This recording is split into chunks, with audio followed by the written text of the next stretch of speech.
Hey guys, welcome back. MC Block Invasion here, and I'm back in my tutorial world to show you another launching mechanism with the slime blocks.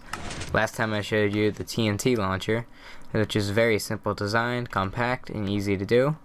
But now I'm going to show you a item launcher, which is again compact, not as compact, but a bit more complicated to understand. So basically, this is Etho's design. And this is Etho's item launcher that goes up to 30 blocks, which is very far for items and a good addition to the game with the slime blocks. I'll leave a link in the description to Etho's LP video where he displayed this and put it on show and built it. Anyways, it's a pretty simple idea to understand here. If there's items in the dispenser, it'll send out a pulse, and this torch will trigger a system of delays based on telling when these pistons should update or not. So as you can see, the bottom one goes first to push it up, and then almost immediately after, perfectly timed, is this top slime block piston that pushes it outwards. Otherwise, that's pretty much all you need to understand about this design. We'll go into details later, but really the only mechanics here is just redstone torch going down and repeaters going in the blocks to power other redstone torches and stuff like that, and comparator logic, of course. But I figured now I get to the tutorial. It shouldn't take too long, but I just want to make sure it's easy to follow. Anyways, I'll see you then. Alright guys, so with a complicated design like this, I'm going to try to make it most easy for you. But first off, you're going to want to start out by clearing a 4x6 space. This is the size of the design, and it's pretty compact for what it does. So basically, let's get to the tutorial. I'm going to split it up in 4 sections and build it right up against this thing to make it easier for you to visualize the whole thing. So basically, you're going to do like that, and you just want to get your framework done. You want to do that.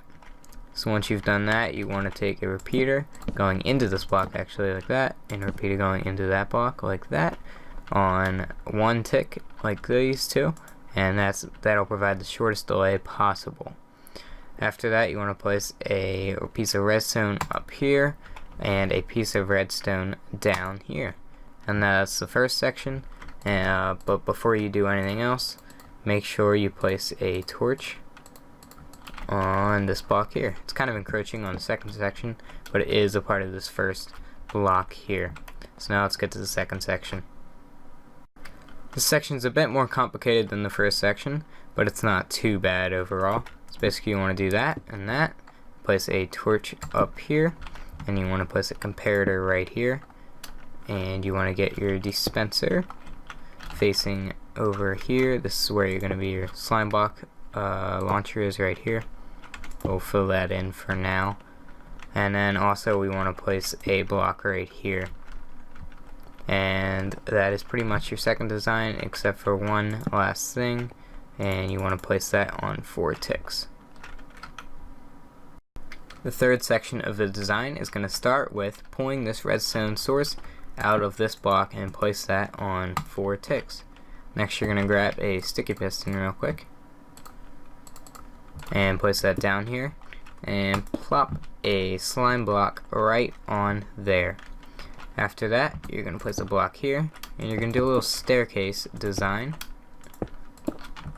and place 2 redstone right like so, and then hop down here a bit, do a bit of fly magic if you're in creative, and place a slime block right there. So now you got your 2 pistons with your slime block set up in section 3 of this design. Before you do that, you're going to want to place a redstone right here, and you'll see why. Basically, this is going to be pointing into this block to power this block. Alright guys, so the fourth and final section is not any harder than the rest of the sections. So the first thing you want to do is come out front here, place a piece of redstone, place a repeater on 4 ticks like so. So you got these 2 repeaters like that. And then you want to place 2 more redstone, so that links up with that and powers that block. And then a repeater on 1 tick, and a redstone powering this slime block here. So I did add the obsidian already, but I'll take it out so I can show you again. So basically, with the obsidian, it prevents this block from being moved, so you don't want anything there, but obsidian cannot be moved, as well as furnaces and some other stuff in the game. So these 3 blocks are required because these are all touched by the slime block, but this last 4th block here is not required, but I do really I guess suggest it, because when you take this block out and the diamonds fire, sometimes it lands on this block, but if this is here, it'll keep it entrapped there and it'll work 100% of the time. But also you want to add a block right there so nothing goes out the front and leaks out here, under here. But that should work 100% efficiently. Let's test this thing out. I'm gonna need more diamonds, aren't I? I wish I had this many diamonds in my LP series. Guess not though. There we go. So let's see if this thing is really launching the full 30 block potential.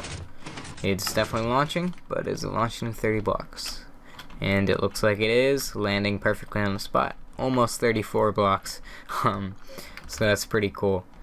Anyways guys, I hope you enjoyed this tutorial. Please leave a comment down below, so if you have any suggestions for other tutorials or stuff like that. But I hope you enjoyed this one, and please leave a like if you liked.